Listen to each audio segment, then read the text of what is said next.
My name's Chris Johnson. I'm here today to counter-protest Bernie Finn's March for the Babies.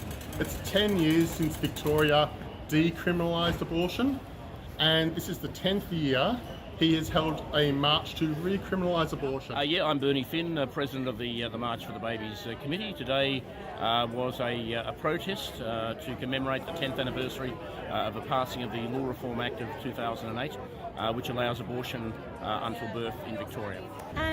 So my name's Sarah Jenkins. I'm here because I believe every woman has the right to make their own decisions about their own bodies. The people associated with Bernie Flynn don't talk about the reality of what it is actually like to have a termination. They make it this big, dark, scary thing where full-term babies are being slaughtered, and that's really just not the case. Late-term abortion is one of the most misrepresented procedures you will ever find. It is extremely rare. It doesn't happen days before birth. A late-term abortion usually happens between 22 and 28 weeks, where a fetus is not fully developed, and it is usually done when there is a risk to the mother's life, or the child or the fetus is not going to survive all the way through to the end of the pregnancy anyway. So again, I think when it comes to late-term abortion, that decision is best made by a medical practitioner, not a politician in Parliament. Well, very early in the piece, probably about a year after the bill was passed, we saw the Royal Women's Hospital actually begging for more staff. They said that their late-term abortion rate had gone up 600%. 600%. Now, obviously, the government's very keen to keep the figures quiet. They don't want people to use those figures against them. So we haven't seen any sense, but certainly any public institution like the Women's Hospital feeling the need to go public on the basis that the numbers have gone up 600%, that's enough of a worry to me. As you may be able to see, I'm currently pregnant. I'm very happily 21 weeks pregnant with a planned pregnancy. But I wouldn't be here today if it wasn't for the wonderful doctors who performed 2 terminations for me in my previous life. I was raised in a family, it's very similar to a lot of the people that are marching here today. I was raised in a religiously conservative family where we were not taught proper sex education. The only thing worse than sex before marriage was abortion. And kind of unsurprisingly, given that background, at 16 I got pregnant. And when you're a pregnant 16-year-old whose mother is coming into your room every 20 minutes screaming at you and calling you a whore, you don't really have a lot of choices. I was really, really lucky at that time, and I had a family member who was able to take me away from that really bad situation. Look, we'd be going back to the bad old days. First of all, women would be risking their lives. They wouldn't necessarily be being treated by somebody who has the appropriate training. But more than that, we would end up with police corruption again. The reason the Mennonite ruling came in, especially, was to get rid of police corruption. There was a group of police officers who would accept bribes from abortionists to look the other way. We don't want to go back to the dark old days where women's lives are at risk and we're under a police state. So, look, that's basically it. We have a system now where women can safely access a safe abortion. Who wants to go back to the dark old days? I had an abortion in my 15th week, which was actually a really traumatic experience. And on both sides, there can be, I think, honestly, there's a real lack of acknowledgement of what women actually go through when they go through this experience. On the anti-side, there's a lot of talk about how abortion is this horribly traumatic experience and it hurts women for the rest of their life. On the pro side, it can be a little bit too Pollyanna and a little bit, a little bit blasé that everything's fine. The reality for me personally was that particular abortion was horrible, and I was very depressed for years afterwards. But the depression actually didn't come from the procedure itself. The depression came from the way I was treated by my family, the way I was treated by society when people found out about it. It wasn't the actual procedure, although I have to say the doctor who performed the procedure didn't help because he was quite an arsehole to me as well. Children. Nurses are meant to protect children. If mothers don't want children, the option is to adopt. Give it to someone to look after it. Simple as can be. It's about selfishness. The woman doesn't want to do that. We're here to speak for the children. They want to live. They don't want to be destroyed. That's what we're here for. The laws should be protecting children. The laws say thou shalt not murder. So if you murder outside the womb, it's not right. But if you murder inside the womb, a person pays a certain fee and it's legalized. So wrong. We should change the law and make it right. My abortion saved my life! My life matters! My choices matter!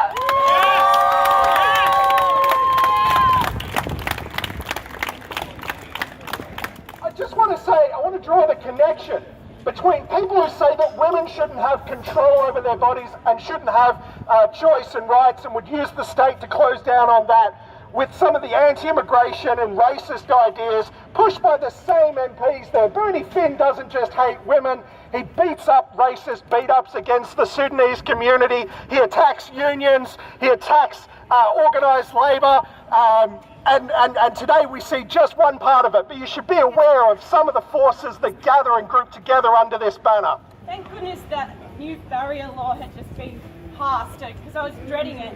Even though I was happy to be able to, I felt grateful to be able to access to get it. I didn't have any hang-ups. I felt safe, but I just didn't want to have to deal with that. Those people, and they weren't there. Thank God, it had just been passed. And so I was so very lucky. It did cost me money. It was quite expensive, but I could get it safely, and I wasn't judged. And I don't regret my abortion. Calling for rights for women underneath the bloody concept of freedom of speech. You have your freedom of speech. You are free to speak. You are not free from consequences. I call on the women over there to take a look around you. Have a look at the men there. They don't think you deserve autonomy. They don't think you're humans capable of making decisions for yourself. What have you been brainwashed by? Have a look. Who's fighting for you? And who's fighting against you? Why are you fighting for the men that don't think you're human and capable of decisions?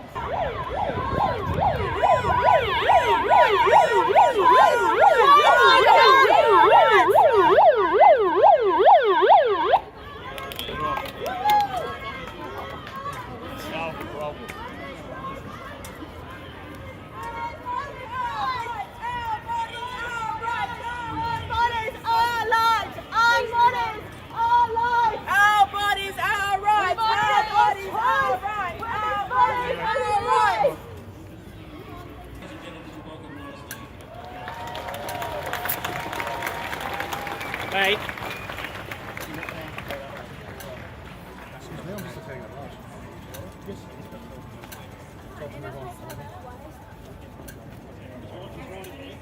don't understand. I'm just here to observe the motion. Yeah, that was like, no. Excuse me, am I breaking the law by standing here? He's all right to be in there. He's not going down there. I'll shove out, brother.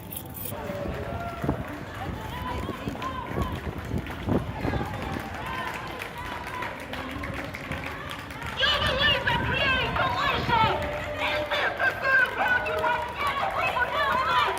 Oh wait, it's all right. I always try.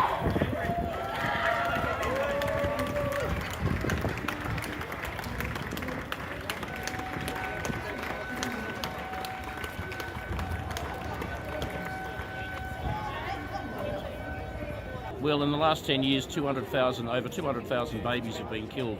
And I happen to think that those lives are very important, and they should be defended. We can't, sadly, as I said earlier, we can't bring them back, but we can stop the next 200,000 from being killed, and that's why we're here. I again found myself in a position where I was again pregnant. Now, I could have had a child at that time. I was in a pretty stable relationship, but I would not have been able to live a full and happy life, and I wouldn't have provided a full and happy life for that child either.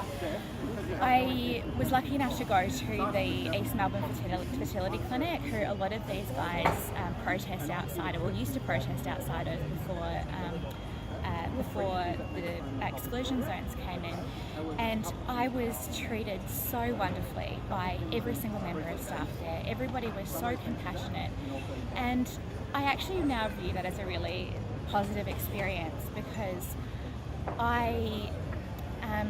all of the guilt and shame that I carried from my previous termination was lifted. For me, I wasn't killing a baby. It was a cluster of cells that hadn't formed any kind of consciousness. At 8 weeks, it really is just a couple of cells. And on my way into and out of the clinic, I was harassed by protesters outside the clinic, and I was fortunate enough at that time to be able to just laugh at them and say, yeah, whatever, guys. Whereas in comparison, when I was 16, there was a really old man standing outside the hospital. It wasn't a clinic that I went to. It was a women's hospital, and he was holding a sign, and I can't even remember what the sign said. But after everything that my family had put me through over the last few weeks, that just destroyed me, and I nearly didn't go through with it. Well, you know, the fact is that we have a number of laws against a number of things. I mean, if you make everything legal on the basis that it might be illegal, you know, you might get into trouble if it's illegal, then you'd legalise bank robbery. You'd legalise street thuggery. You'd legalise a whole range of things. I mean, the fact of the matter is that every abortion kills a baby, and that's not something that should be legal. Yeah, Bernie Finn and I can disagree on abortion, but it seems like he's not going to stop. He's not going to stop. But anyway, today I thought I would offer him a pear. Bernie Finn famously accepted a pear on Good Friday, then voted anyway. So I was hoping that I would be able to offer him a pear today. He'd be able to go home, I'd go home, and we'd just leave abortion as a matter between a woman and her doctor. Unfortunately, it looks like the police might keep us away from Bernie today, but look, we'll see what we can do. They're under exactly the same legislation. They wouldn't have been there to support me, they wouldn't have been there to buy nappies, they wouldn't have been there to pay my bills. And what's a 16-year-old who's just been thrown out of home for getting pregnant supposed to do? So now, because of those 2 terminations I had, I'm in a really great place in my life. I'm married. I was able to choose the time at which I got pregnant. We're really happily pregnant, and I want every other woman out there to be able to have the same options I did, to be able to grow themselves and to be able to choose when they have their family, as I have. And you know, it's such a cliche, but I think abortion should always be safe, it should be easy to access, and it should be rare. And it should be rare because every woman should have and every man should have proper sex education. As you can see, I'm obviously very fertile. Since I was 22, I've now gone 13 years without getting pregnant. That's because sex education works, guys. So if they really want to save women, if they really want to stop abortion from happening, they should be focusing on sex education and providing contraception for women.